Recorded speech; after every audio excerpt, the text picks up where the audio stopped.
Meine Damen und Herren, Ladies and Gentlemen, heute Abend die Mensch-Maschine Kraftwerk.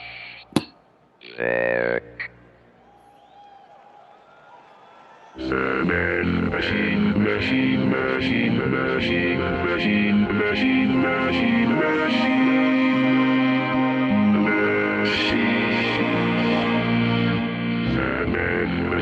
machine, machine, machine, machine, machine, machine,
Hello everyone and welcome to the 5th weekly Bookmarks live event. This week we're joined by contributors to the social system change, not climate change book. We've got 4 speakers tonight, so I'll get on with it quickly. As first speaker is going to be the editor of the book, Martin Empson. He'll be joined by Sarah Ensor, who's an activist in the PCS union, Suzanne Jeffery, who's a climate activist who's been heavily involved in the 1 million climate jobs campaign, and we'll be joined by Michelle Robidoux, who is a climate justice activist and socialist from Toronto, Canada. So I won't waste any more time and I'll hand it over to Martin Empson.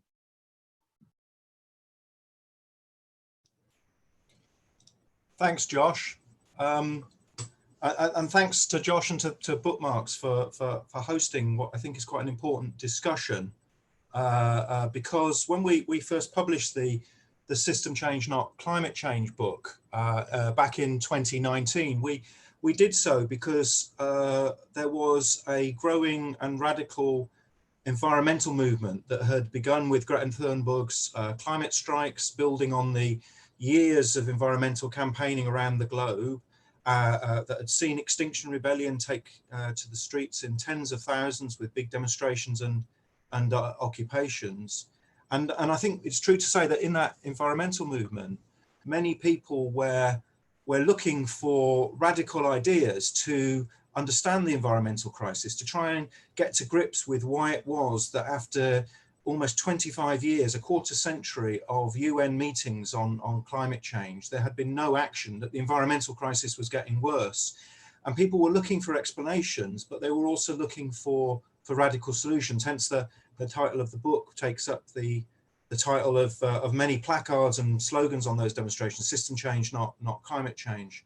And we wrote the book, all of the speakers tonight are contributors to that book, and we wrote it really to try and show the important analysis that Marxists and revolutionary socialists over the years have developed to explain why it is that capitalism systematically destroys the planet. And having said that, I mean, we were looking this year to I think major mobilizations around the UN conference on climate that would have taken place in Glasgow at November. And that's all been put on hold. The COVID-19 has put, I think, temporarily the whole environmental movement on hold.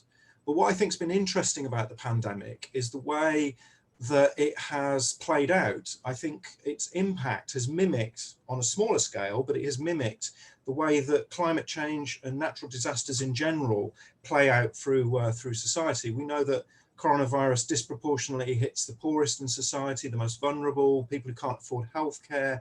You're more likely to die if you're from a Black or an Asian community. And coronavirus plays out along lines of class, of race, of gender, of poverty, and so on. And that's really similar, I think, to the way natural disaster and climate change go on. We know that climate change impacts along the fractures in capitalist society. You're more likely to suffer, to be a victim in natural disasters if you're female, if you're poor, if you're Black, and so on. And climate change hasn't gone away. I mean, there have been big reports in the last couple of weeks about the impact of climate change last year on the Greenland ice cap. There's already large number of scientists saying that we're looking at this being 2020 being the hottest year on record, even given the small reductions in emissions that have taken place as a result of the lockdown.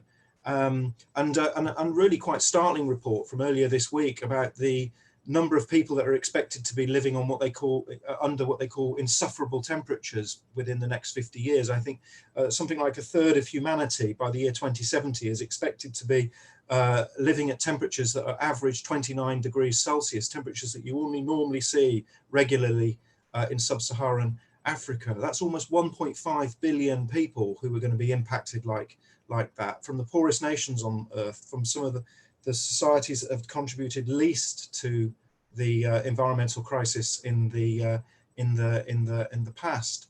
And so there are very real similarities between the way COVID-19 and climate change play out, but the similarities don't just stop, I think, in terms of the impacts. The causes of both the pandemic and environmental disaster are rooted in the capitalist system, and the essays in the book explore that in different ways, and I think our contributors tonight will explore some of that. What drives capitalism, I think, is that sense that capitalism is a system that has to continually grow, a system where accumulation takes place for the sake of accumulation, profits before everything else, before people, before planet. You see it playing out in all sorts of different ways. That's what drives the environmental crisis. That's very obvious, I think, to millions of activists around the world. But it also drives behind the scenes the systems that are causing coronavirus and other diseases to break out more often, and so on. In the chapter in the book that I wrote on food, agriculture, and climate change, I talk about how the expansion, the imposition almost of industrial agriculture on parts of the world has driven deforestation, it's driven the biodiversity crisis, it's helped to drive the processes that lead to more and more potential for diseases to explode into animal populations and then on into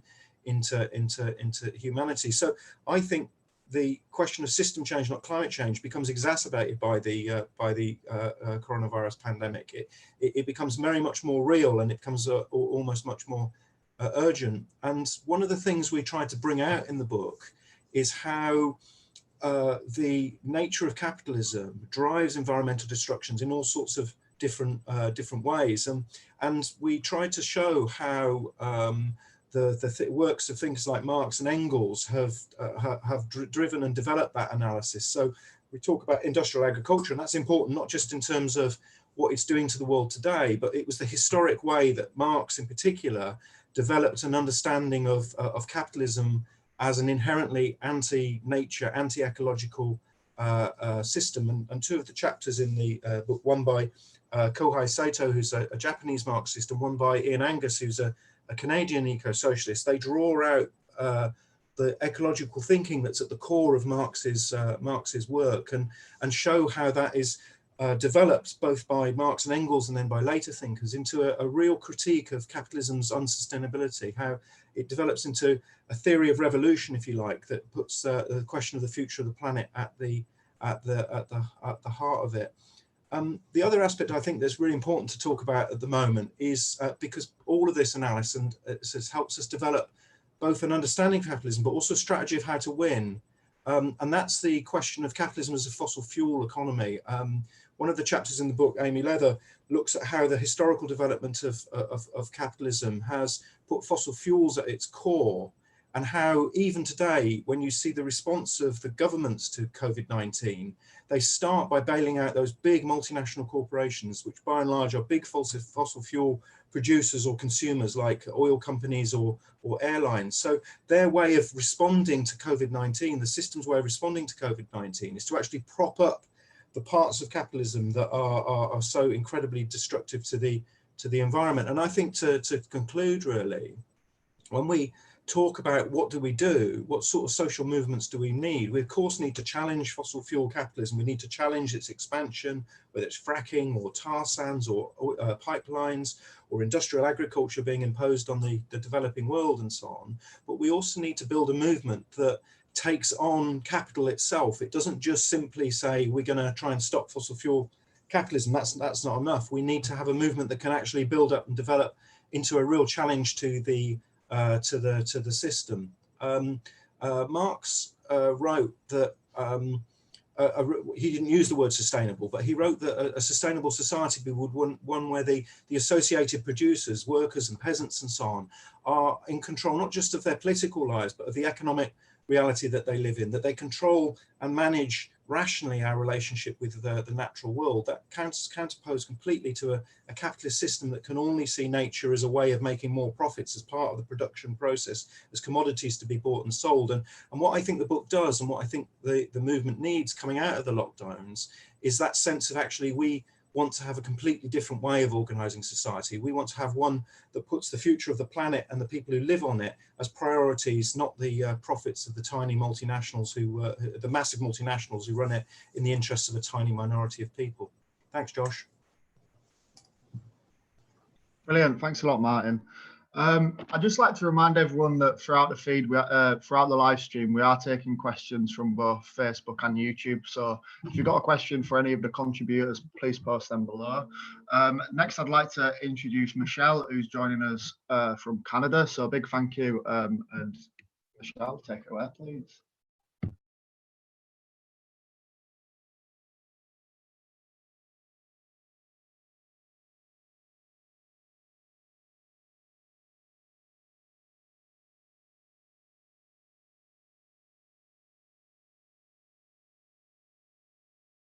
I apologize for that. Can you hear me? Wonderful.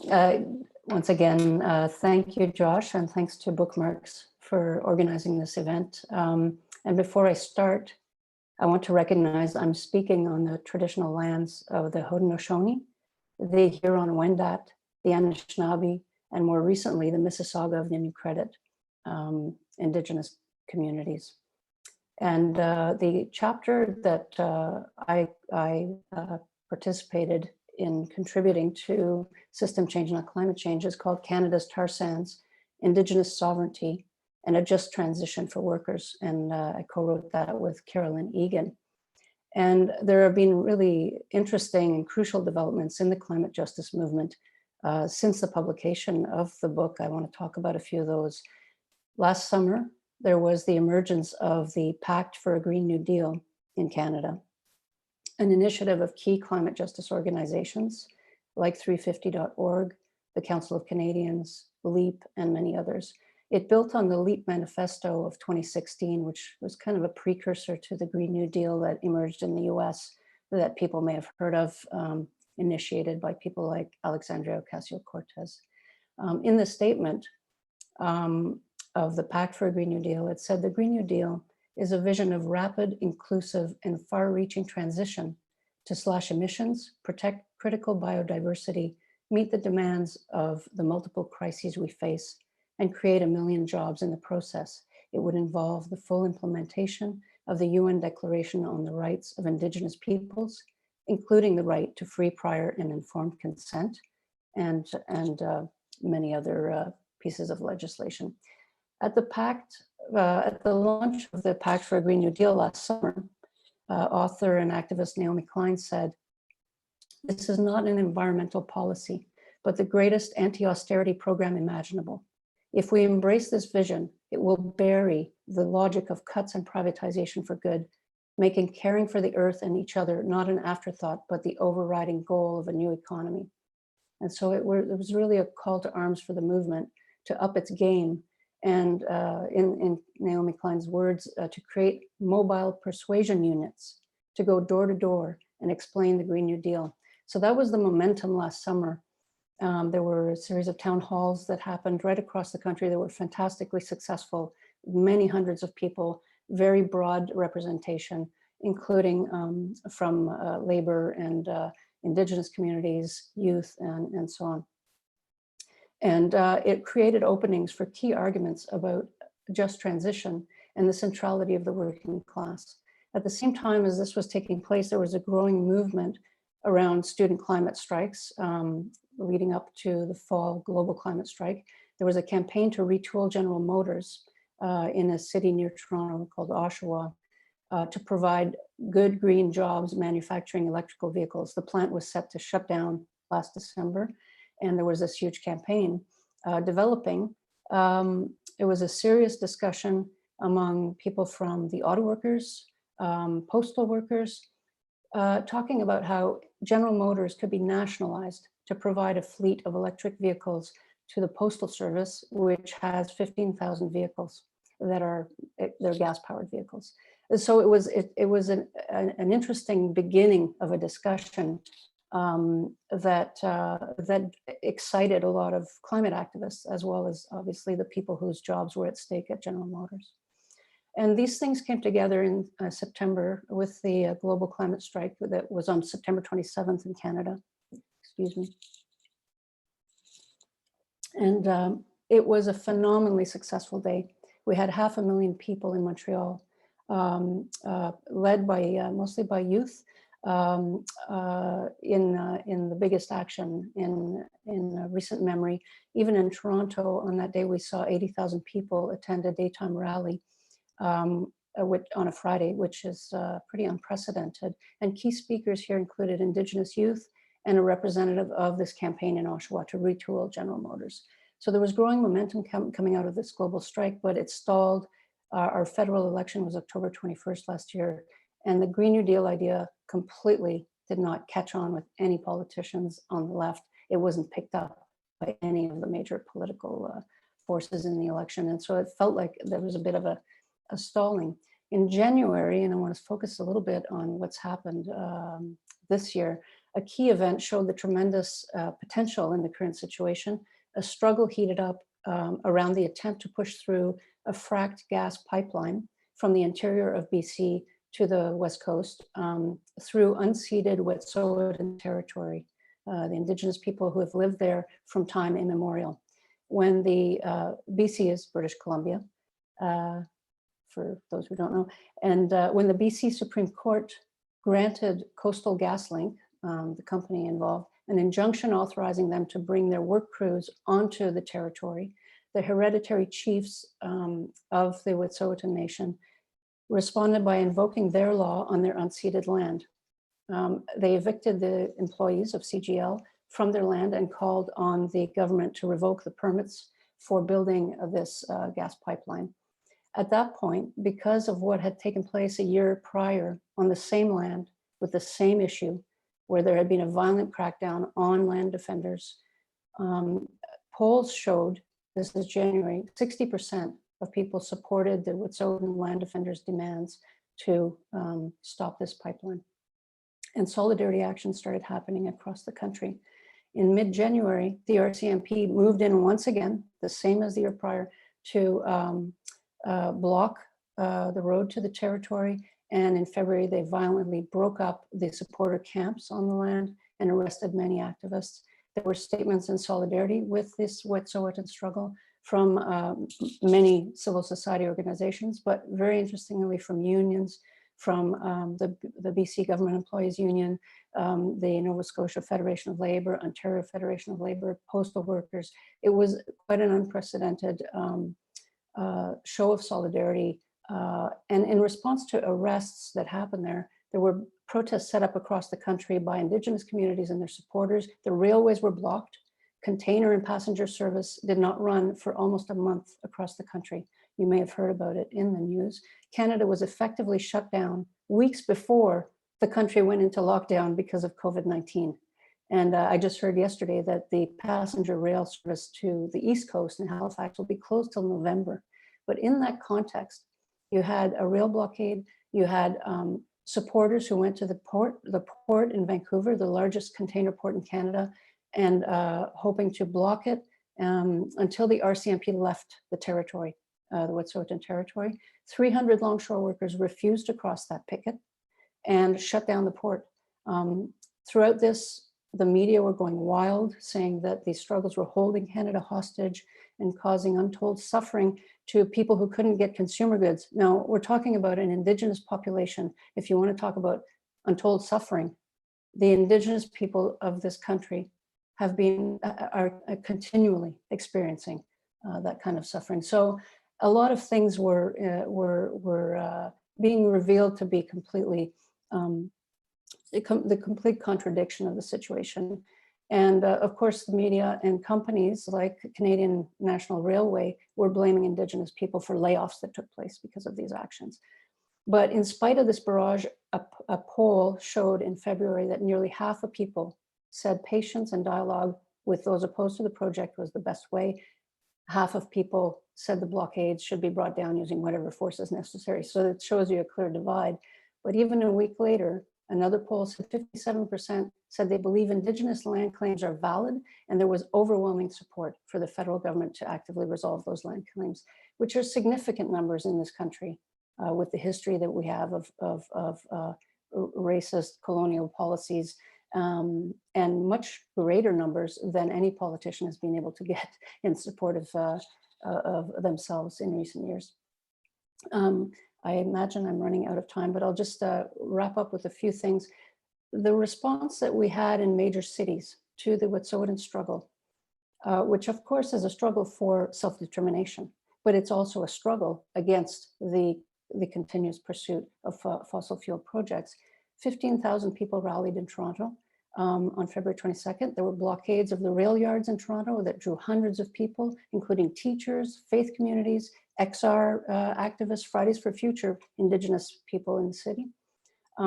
And it sparked a movement and showed the impact that solidarity could have. We interviewed a railway shop steward from the passenger railway who spoke out very strongly in support of the Wet'suwet'en struggle, and talked about how the movement for workers' rights is only as strong as its ability to stand up for any oppressed people. So it was a wonderful development, small, but an important start. Now, the disastrous COVID-19 pandemic has put a damper on these protests that shook the government literally over the past year and shook industry. At the same time, we're now in a situation where across the country discussions are happening about the enormous costs required for a recovery and where is the money going to go. There's an opportunity once again to push hard on the idea of a Green New Deal, but what kind of Green New Deal? We have a situation where oil prices went negative a few weeks ago and the industry is in a tailspin. It's a major industry. And I'm just going to wrap up here is that I think that we have an opportunity right now. Everything is up for grabs about where the money's going to go. And I think our job is to be in there and fight for the kind of vision of a society that puts human need before profit. Thank you. Brilliant. Thanks a lot, Michelle. Actually, it's quite hopeful, I think, quite good to hear as well. Next up, we've got Sarah Ensor, who in the book has wrote a chapter on capitalism and the biodiversity crisis. I'd like to remind everyone, obviously, you can buy the book online still. It's £8 and it is a fantastic read, worth getting if you're involved in with socialism or any environmental movements at all. And I'd like to get Sarah now to speak. Thanks, Sarah.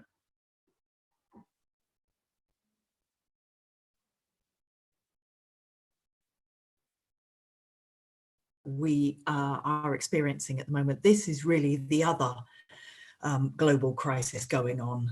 And this is on a scale that's never been seen before in human history. And we really are losing the richness of life through pollution, habitat loss and degradation, disease, ocean acidification, warming water, all linked to climate change, all driven by rising emissions from the burning of fossil fuels, that underpin capitalism's really its reason to exist, the accumulation of profit. And we know if this situation is not challenged, we are set to lose 1 million of the estimated 8 million species of animals and plants on Earth, of which 5.5 million are insects. And this is one of the worst aspects of this crisis, is because insects are not just food for thousands of other species of birds and lizards and mammals, but they are also pollinators, water purifiers, pest controllers. They break down organic matter with worms and other organisms to form fertile soil. So if we lose our insects, we are losing the very basis of our food chains. And as Martin said, if we don't challenge this situation, we are looking at a situation where large parts of the Earth will become uninhabitable, and the ecosystems, the ecological networks that we rely on will collapse. And we saw in the bushfires in Australia and the floods in Indonesia how quickly this process can develop. And that seems like a very long time ago now. I mean, it's only January and February. But because we're now dealing with the COVID-19 virus, and I think it's you know, we need to remember that this is the same process driving these crises. So the biodiversity crisis, extreme climate events, that process is also driving industrialized farming, the palm oil plantations, the huge hog farms that are driving deep into the forests, where pathogens live naturally and safely in some animals. And those are now coming into contact with mice and pigs and then humans. And that's the process that has created this global pandemic. And essentially, if we don't, as I say, if we don't challenge this, then we are going to see more of these viruses happening in future. And there's really no limit to them. And none of this is news to our world leaders and capitalists. So this is why in 2012, they set up the Intergovernmental Science Policy Platform on Biodiversity and Ecosystem Services. And naturally, because they set it up, the solutions they propose don't challenge the logic of the market. And all of these solutions stem from the ideology of natural capital. So rewilding, nature and marine reserves, but also technological solutions, they're all underpinned by the ideology of natural capital. And the point about natural capital is that it divides the physical world, geology, ecosystems, and all living organisms into stocks of resources and potential assets. So this process makes sustainable human and non-human life subordinate to the needs of capitalism and the vicissitudes of the market. And unfortunately, all major conservation organizations in the world are signed up to the ideology of natural capital. And really, this is such an extraordinary process because you think all of these people are environmentalists, they are environmental scientists, they're biologists, they're experts in their field, and yet they are almost handing over the fight to the very ideas of neoliberalism. And I think the only thing that really explains this is a kind of pessimism that this is the only serious way to tackle environmental disaster and the effects of climate change. But the trouble is you cannot solve crises created by capitalism by applying the theory and practice of capitalism to ecosystems and biodiversity. So I want to say something quickly about rewilding, because rewilding is one of the most attractive solutions to biodiversity and crisis and conservation. And this is very straightforward. It's a process where keystone species are introduced into areas where they used to live. And this has great beneficial knock-on effects on the levels of biodiversity. So briefly, if you reintroduce beavers into Scotland, for instance, where this has happened, the beavers cut down some trees, they create dams, they flood some woodland areas. This slows rivers, it strengthens riverbanks because it encourages vegetation growth. You get less erosion, you get less flooding downstream where people tend to live. You get more woody debris in rivers, which means this debris tends to form nurseries for fish. You get more insects, you get more amphibians, more birds. You get an explosion of life. So this is fantastic, and it's incredibly attractive as a solution to biodiversity crisis. The problem is that it cannot address the underlying causes of biodiversity loss, which are not just habitat loss. They are capitalism's drive for profit above all else. And none of these solutions have a mechanism to challenge state institutions that prioritize capitalism. So also nature and marine reserves, these can only ever be partial solutions under capitalism. But I think the other problem with these kind of solutions is that they suggest that there are too many people and that all people are destructive. And this is simply not true. And these kind of misanthropic ideas about environmental damage and biodiversity loss, they don't just cover up capitalism's systemic faults of overproduction, waste, and gross inefficiencies of production for profit over human need. I think they also lead to racist conclusions about there being too many people, which usually means too many Black and Asian people and poor people and working class people. So they blame the victims of capitalism and of racism and of climate change. And at the same time, these proposals, they really miss the potential for the global strike movement. And we just saw how quickly the climate strikes really reverberated around the world when you think back to, you know, Greta Thunberg starting out on her own with her placard outside school, and the way this went around the whole world so fast. So we have to challenge capitalism's grip on the world so that we can replace it with a socialist system, by which I mean a radically democratic and rational approach based on sustainable production for human and non-human needs, so that other life forms are not competing with profit. And when we do this, then rewilding and all the other conservation ideas will have a much, you know, they'll be much more likely to succeed. And this is really how we can transform our relationship with Earth, how we can develop our ecological understanding, and really how we could shape a sustainable future and save our planet. Thank you.